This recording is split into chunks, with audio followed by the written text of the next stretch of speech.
Hello guys, welcome to సమైతి mini vlog. వీటిని మా ఊర్లో అయితే జంచుగడ్డలు అంటారు. మీ ఊర్లో ఏమని పిలుస్తారో ఒకసారి కమెంట్ చేయండి, తెలుసుకుందాము. సో పిల్లలకి మంచి ఫైబర్ ఫుడ్ పెట్టాలని చెప్పేసి దీన్ని నేను రెడీ చేస్తున్నాను. దీన్ని ఉత్తగా అయితే తినాలని సింపుల్గా ఒక రెసిపీ అయితే చేస్తున్నాను, చూస్తూ ఉండండి. సో బ్రహ్మానందం గారి ఇంటర్వ్యూ చూసారండి, నాకైతే చాలా బాగా నచ్చింది. బ్రహ్మానందం గారు ఆయన థాట్స్ని అలాగే తన మనసులో ఉన్న భావాలన్నీ చాలా బాగా పంచుకున్నారు. మనలాంటి వాళ్ళకి చాలా బాగా యూజ్ అవుతుంది. మనం ఆయన చెప్పిన విషయాలలో చాలా వరకు పాటించట్లేదని నాకు అనిపించింది. అంటే లేని వాళ్ళని ఎలా చూసుకోవాలి అన్నీ కూడా ఆయన చెప్పిన విధానం కానీ ఆయన థాట్ ప్రాసెస్ కానీ నాకైతే చాలా బాగా నచ్చింది. మనలాంటి వాళ్ళకి చాలా మనకు నచ్చినట్టుగా మనం వ్యక్తిగతంగా ఎలా ఉండాలో కూడా చెప్పారు బ్రహ్మానందం గారు. సో మనకు నచ్చినట్టు కాకుండా మనం ఎలా ఉన్నామో అలాగే ఉంటే అందరికీ నచ్చేలాగా మనం బిహేవ్ చేయాల్సిన అవసరం లేదు, ఎందుకంటే అందరం ప్రతి ఒక్కరికి నచ్చం కాబట్టి.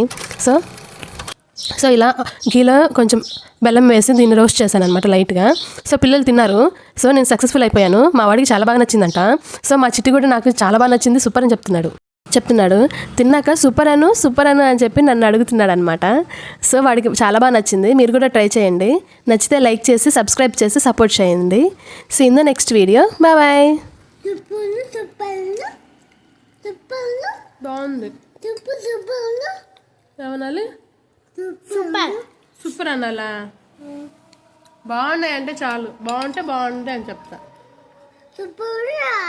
సూపర్ మమ్మీకి